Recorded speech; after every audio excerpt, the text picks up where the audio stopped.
evening. I'm Dr. Fred Rouse, the Real Money Doctor, and it's currently August 17th. It's a Monday, and it's just about 7 o'clock right now.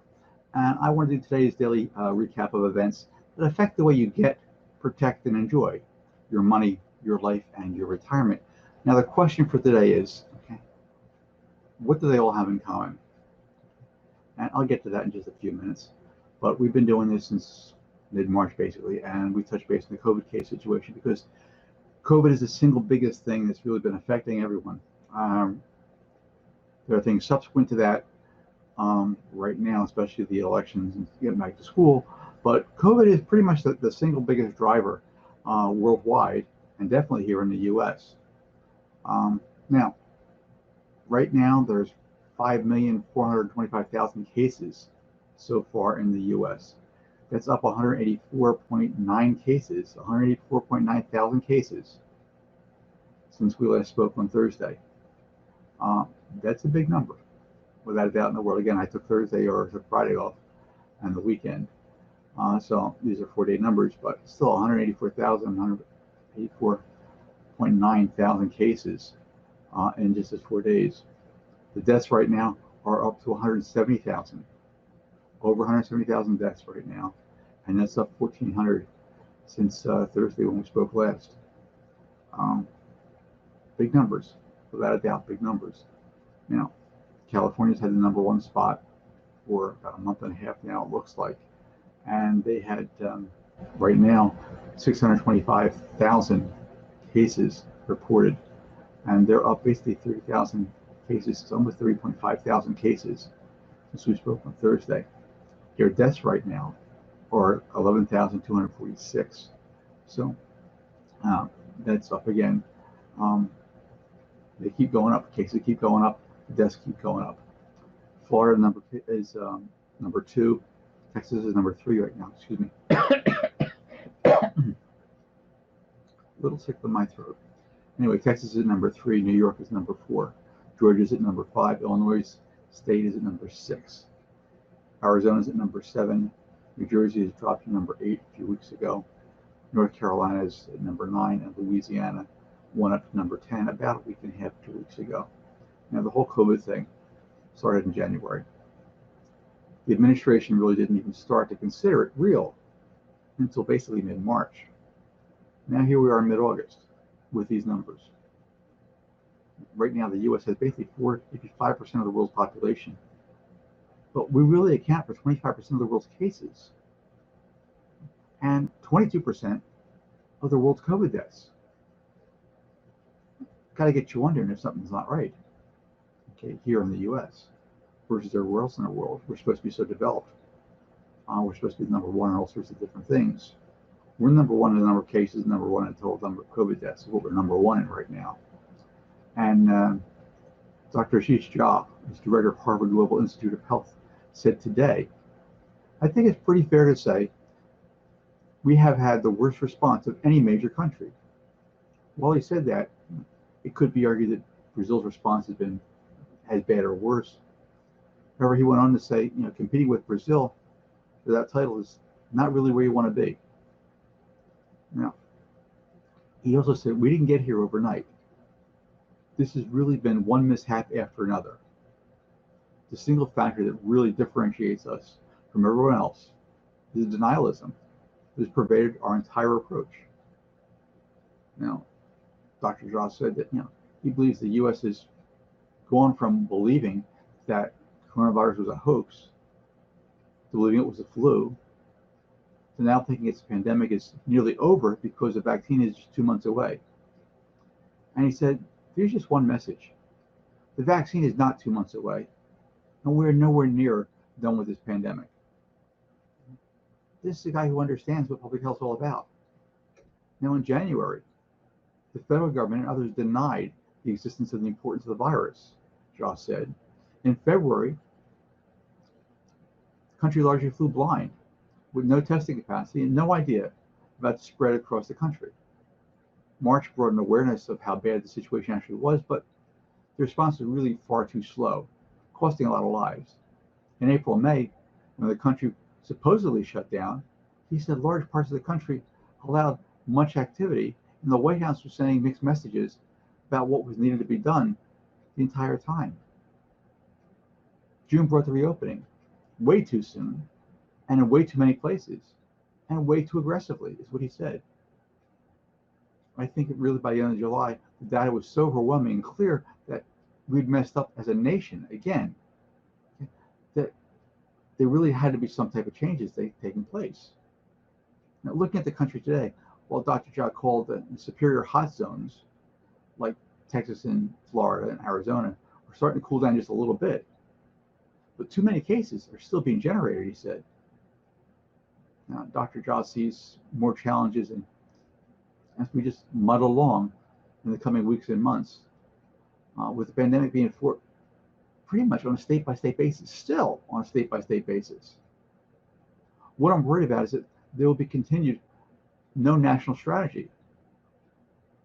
Now, when things in Florida are bad, you can't really protect New York or New Jersey or Washington State. We're all in this together, is what he said. Now, for a while, okay, everyone was calling this a hoax. And then it was no different than the flu. Then it changed it. Well, you've only got a fraction of a percent of a chance of actually getting it. To the current, well, you'll only get it and die if you're really old and you have other health problems.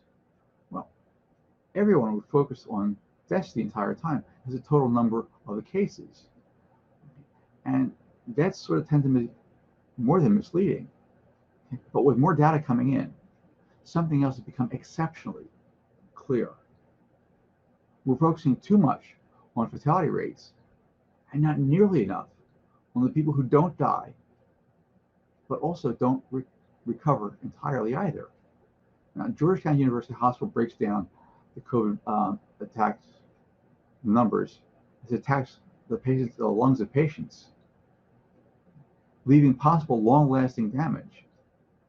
Now, reports of these people are just all over the place. At least 7 elite college athletes have developed myocarditis, okay, an inflammation of the heart muscle. Actually, it's surrounding the heart muscle, okay, that can have severe consequences, including sudden death. Okay, an Austrian doctor who treats scuba divers, okay, reported that 6 patients who had only mild COVID infections seemed to have significant permanent lung damage. Social media communities just sprang up out of nowhere with people that are still suffering months after they were actually infected. And now they've got everything from chronic fatigue to brain fog to chest pain and recurrent fevers. Now that is coming in, and while it's preliminary, it's also very concerning, according to Clyde Yancey, chief cardiologist at Northwestern University Feinberg School of Medicine. In a recent study from Germany, okay, they did a follow-up with 100 recovered patients, 2/3 of whom were never really sick enough to actually be hospitalized at all. 78 showed signs of cardiac involvement, and MRIs indicated 60 of them had ongoing cardiac inflammation, even though it had been at least 2 months since their diagnosis. These were people who got mildly sick, didn't even need to be hospitalized. 60 of them now, okay, have ongoing heart problems. They weren't sick enough from COVID to be hospitalized. They thought they were lucky and everything. Well, no big deal. We'll just get over it. 60 of these people now have ongoing heart problems, ongoing chronic inflammation. Okay, these results, turned out to be representative. They would really, truly utter a change in the way we think about COVID, not as a disease that kills immediately. Okay, just a tiny percentage of patients that actually does, but mostly, okay, it affects those, beyond the elderly, beyond the obese, beyond the people that have hypertensive and diabetics, okay, beyond all those people, okay, it attacks the heart in most people who actually get it, even if they don't feel very sick at all, and maybe their lungs, kidneys, and brains too. So this is rather far-reaching. People didn't anticipate these things, and as more information comes in, the farther along we are with these things, we're able to track further. People that have had it, got sick, people that have had it and didn't get hospitalized. We follow these people along, we're finding out more things. So as information comes in, we continue to learn more about COVID. And right now, we're just starting to see some of the longer term side effects that just might be. This is just not your normal flu. Now, it's mid-August right now. The focus has been on the president's push to get schools back open for in-person classes. And right now, from the sounds of things, it looks like about 50% of the schools plan on starting their semester opting in for just virtual classes. Those that had decided for in-person classes are sort of quickly changing their minds right now. The University of North Carolina at Chapel Hill abruptly decided it would no longer hold in-person classes on campus after about 130 students tested positive for COVID just in the first week after classes began. Florida has ordered schools to reopen despite the rise in COVID cases. Okay. The governor down here is off the wall. Okay. He actually ordered all the schools to reopen for in-person classes. Okay. Here's Jimbo Jackson. He's the president of Fort Brandon School in Tallahassee. Okay. He's urging parents to opt for virtual learning for their kids. He said, I think our greatest concern is the safety of our staff and our students and our connected school families. With our recent state mandate to have face-to-face classes and brick-and-mortar learning, we have extreme concerns. The school lost 2 active staff members of the school, along with a relative of a staff member and a former employee, all to COVID. This is according to the principal. We're no longer just a number and just a statistic, he said. It really hit close to home, pointing to the guidelines from the Centers for Disease Control and Prevention for reopening schools, and a high positivity rate among children under 18 indicates a high risk. Jackson says in-person instruction could pose health risks. What a surprise. What was the turning point for him? Both him and his wife, both of them, contracted COVID in July, which made them acutely aware of his role as the principal at school. And he said, as a school principal, someone responsible for all these folks, in anticipation of nearly 450 kids and staff members returning to our campus on August 31st, that we have a great concern about their safety. The last thing I want is to have another employee, or even worse, a child to become either seriously ill or possibly experience a fatal case of COVID-19. This is from the vice principal, or the principal actually. Going through that personally and being fairly incapacitated for about 13 days has given me more understanding, as well as a walkthrough of the funerals and memorial services with the families of those 3 people that were very dear to us.